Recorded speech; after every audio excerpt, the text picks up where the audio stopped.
제자들이 빌립보 가이사랴 여러 마을로 나가실새 길에서 제자들에게 물어 이르시되 사람들이 나를 누구라고 하느냐. 제자들이 여짜와 이르시되 침례 요한이라 하고 더러는 엘리야 더러는 선지자 중에 하나라 하나이다. 또 물으시되 너희는 나를 누구라 하느냐.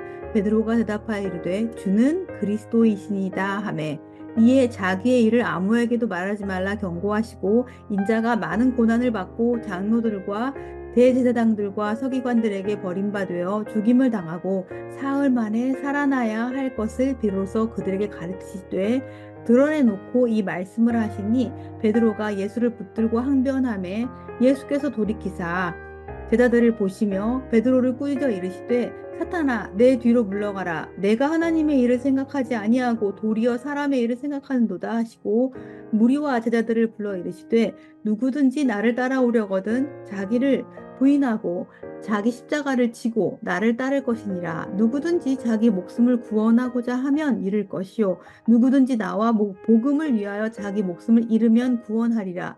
사람이 만일 온 천하를 얻고도 자기 목숨을 잃으면 무엇이 유익하리요? 사람이 무엇을 주고 자기 목숨과 바꾸겠느냐? 누구든지 이 음란하고 죄 많은 세대에서 나와 내 말을 부끄러워하면 인자도 아버지 영광으로 거룩한 천사들과 함께 올 때에 그 사람을 부끄러워하리라. 예수님께서는 제자들에게 자신의 정체성에 대한 질문을 던지십니다. 그때 베드로는 매우 정확한 고백을 주님께 들려드리고 있습니다. 주는 그리스도 신이다.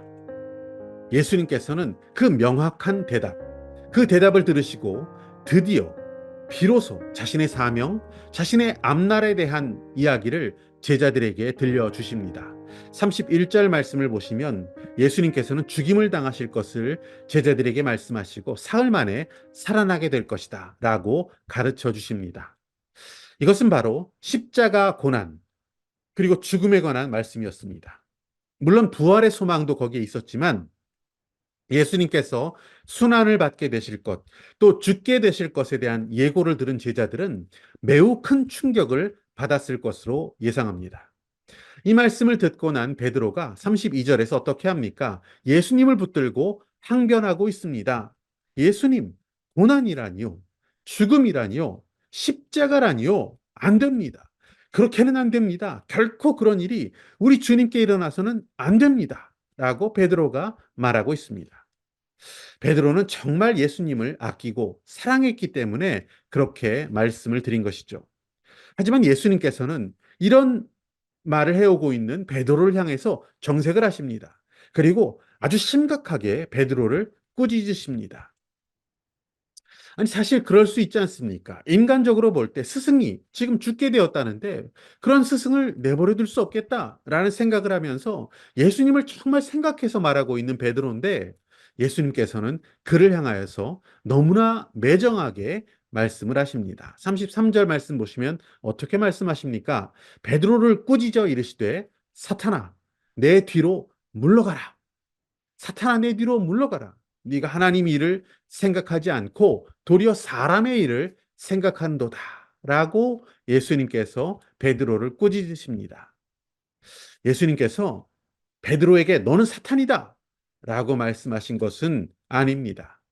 베드로가 한 말이 베드로의 생각이 사탄적이다. 라는 것을 의미하는 말씀이죠. 베드로의 생각, 베드로의 말, 무엇이 문제입니까? 베드로의 말은 무엇과 충돌하고 있습니까? 베드로의 말은 바로 십자가, 십자가를 지시겠다는 주님의 뜻과 정면 충돌하고 있다는 사실을 우리는 발견하게 됩니다.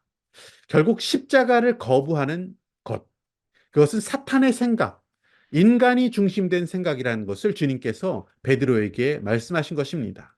반면에 십자가 지는 것은 하나님에 속한 생각, 영에 속한 생각, 하나님의 일에 관한 생각이라고 주님께서는 말씀하십니다. 그런 면에서 참 안타깝게도 우리의 생각을 늘 세속적입니다. 그리고 자기중심적입니다. 우리의 생각은 많이 이기적입니다. 진리와는 본질적으로 거리가 먼 것이 우리 본성 아닙니까? 거짓과 가식에 물들어 있고 죄와 피 흘리는 일에 빠른 것이 우리들입니다. 우리 안에는 사실상 선한 것이 하나도 없습니다. 십자가의 사랑, 십자가의 희생이라는 것은 우리의 본성과는 대척점에 서 있다는 사실입니다. 우리는 이기적이고 다 자기 사랑에 빠져 사는 자들입니다. 하지만 그리스도의 십자가, 이 십자가는 이웃과 모든 인류를 향했습니다. 십자가는 희생이었고, 겸손이었고, 헌신이었으며, 순종이었습니다. 십자가라는 것은 인간적인 생각으로는 도저히 행할 수 없는 숭고하고 고귀하고 위대한 행위였습니다.